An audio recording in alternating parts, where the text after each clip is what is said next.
বিসমিল্লাহির রহমানির রহিম। আসসালামু আলাইকুম। সবাই ভালো আছেন, এই কথাটা আসলে বলার মতো শক্তি আমার নেই। আমি জানি যেসব আপুরা বা ভাইয়ার আমার ভিডিওটা দেখছেন, আমাদের দেশের হয়ে থাকেন আর দেশের বাইরে হয়ে থাকেন, সবাই এই মুহূর্তে একটুও ভালো নেই। সবার বুকটা ফেটে যাচ্ছে দেশের পরিস্থিতি দেখে। হয়তো বা অনেকে কিছু করতে পারছেন, আমরা অনেকে হয়তো কিছু করতেও পারছি না। যারা করতে পারছি না তারা কিন্তু আরও বেশি কষ্ট পাচ্ছি। এই মুহূর্তে দেশের মানুষ কেউ ভালো নেই। সবচাইতে বড় কথা, একটা সন্তান একটা মায়ের অনেক বেশি আশার স্বপ্নের হয়ে থাকে, অনেক কষ্টের ফল হয়ে থাকে। 9 মাস পেটে রেখে সেই মাটাই জানে কতটা কষ্ট সে করেছে। এরপর সেই মুখটা দেখার জন্য, সেই মুখের মা ডাক শোনার জন্য আবার দীর্ঘ কতগুলো সময় পার হয়ে যায় কষ্ট করে। আবার সেই সন্তানটা যখন স্কুলে যায়, পড়াশোনা করে, তাকে নিয়ে অনেক ধরনের স্বপ্ন বাবা মায়ের হয়ে থাকে। আর আমাদের দেশে যে মেধাবী ভাই বোনেরা শহীদ হয়েছেন, তাদেরকে নিয়ে অবশ্যই তাদের মায়েদের বাবাদের অনেক বেশি স্বপ্ন ছিল, অনেক আশা ছিল তাদের কাছে। ঠিক যেমনটা তারা আমাদের দেশের একটা অমূল্য সম্পদ ছিল, আমাদেরও তাদের কাছে অনেক কিছু আশার ছিল। তো তারা কিন্তু আমাদের দেশের হয়ে অনেক কিছু করেছেন, যেটা কখনোই কোনো কিছু দিয়ে মেপে বোঝানোর মতো না।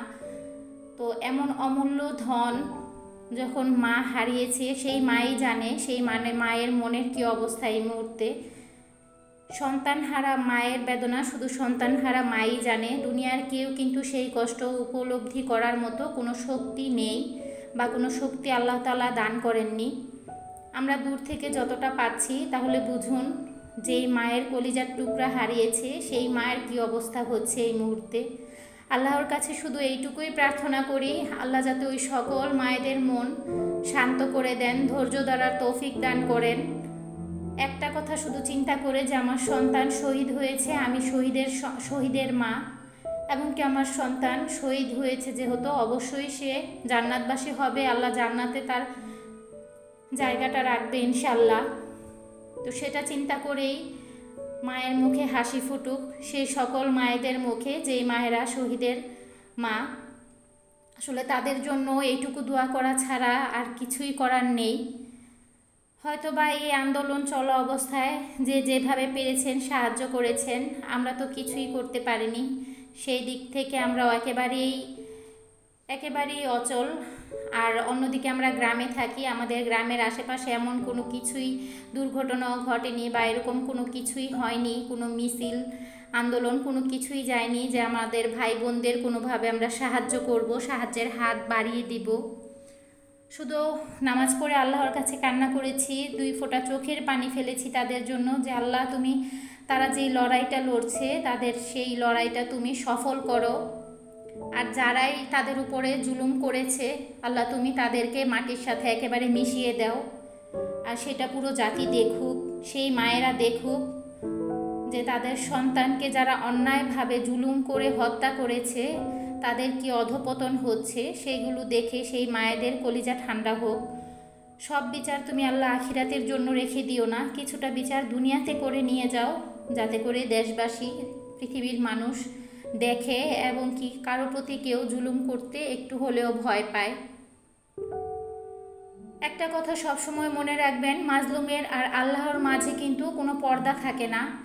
তার মানে আল্লাহ তাআলাকে সে ডাক দেওয়া মাত্র কিন্তু আল্লাহ তা পালন করে ফেলেন, সাথে সাথেই তার ডাকটা কবুল করে ফেলেন। কোনো মাধ্যমে তার কাছে যায় না, কোনো ফেরেশতা জিবরাইল আলাইহিস সালাম বা কারো মাধ্যমে না, সরাসরি আল্লাহর কাছে চলে যায়।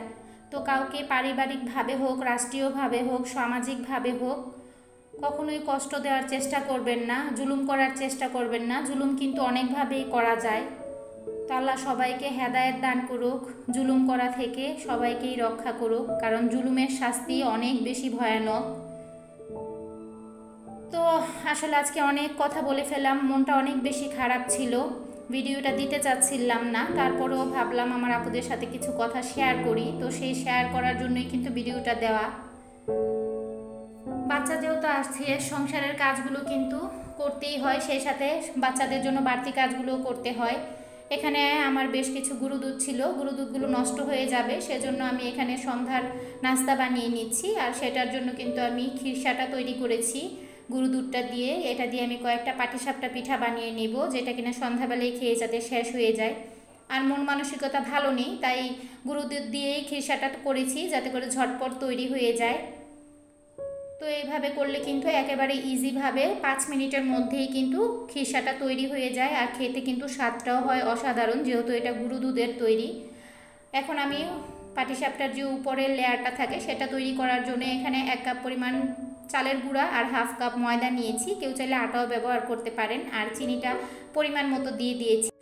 তো এই পর্যায়ে কিছু অনুরোধ, যে আপু ভাইয়া অথবা আন্টি যেখান থেকে আমার ভিডিওটি দেখছেন তাদের কাছে, কারো ভিডিও যদি ভালো না লাগে সেটা শুধু আমার ভিডিওর জন্য না, সবার ভিডিওর জন্য। একটা ব্লগের পিছনে কিন্তু আমাদের অক্লান্ত মানসিক এবং শারীরিক পরিশ্রম থাকে।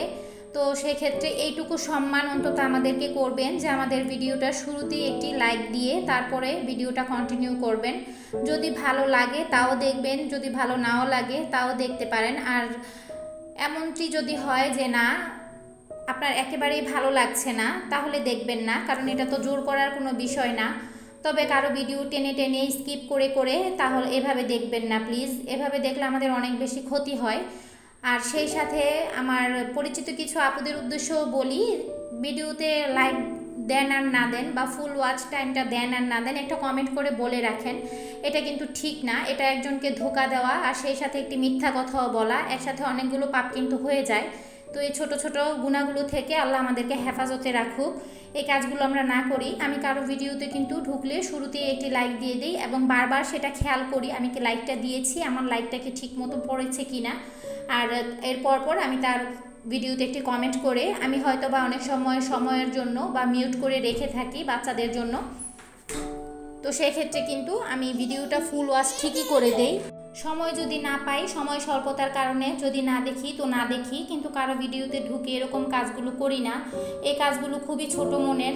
আর আমার মনে হয় না একটি লাইক দিতে, সেটা পরিচিত হোক আর অপরিচিত হোক, কারো ভিডিও দেখার শুরুতে যদি একটি লাইক বাটনের জাস্ট হাতের একটা স্পর্শে একটি লাইক হয়ে যায়, এটা তো একবারে বাটন সেটও না যে খুব জোরে একটা চাপ দিতে হচ্ছে, আপনার কষ্ট হচ্ছে।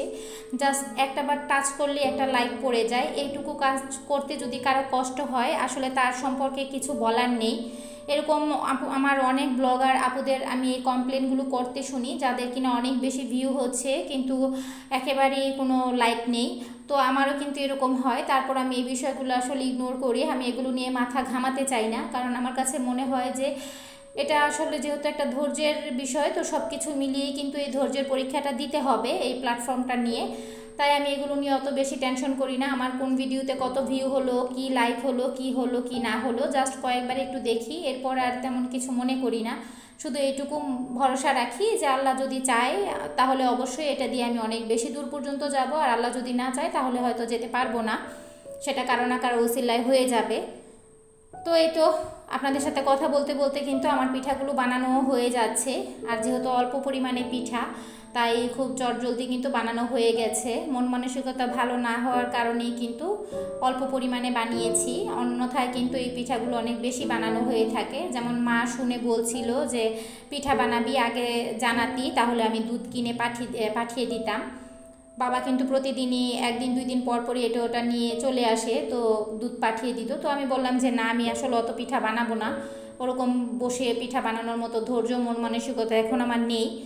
তো এগুলো আসলে দুধগুলো নষ্ট হয়ে যাবে, গুঁড়ো দুধ বেশি দিন থাকলে কিন্তু নষ্ট হয়ে যায়। তো সেই কারণে ভাবলাম যে গুঁড়ো দুধ দিয়ে পিঠা বানিয়ে দিই, একদিকে নাস্তাও হয়ে যাবে বিকেলের, অন্যদিকে দুধটাও আর ফেলা হবে না।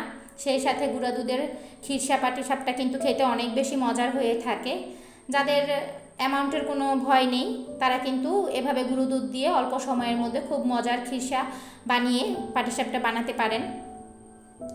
তো কথা বলতে বলতে অনেক কথা বলে ফেলেছি, ভুল হলে ক্ষমাসুলভ দৃষ্টিতে দেখবেন। আর আপনাদের সাথে কথা বলতে বলতে আমার সন্ধ্যার নাস্তাও রেডি হয়ে গেছে। সবার জন্য দোয়া রইল, আল্লাহ যাতে সবাইকে হেফাজতে রাখে, সহি সালামতে রাখে। আজ এই পর্যন্তই, আল্লাহ হাফেজ সবাইকে।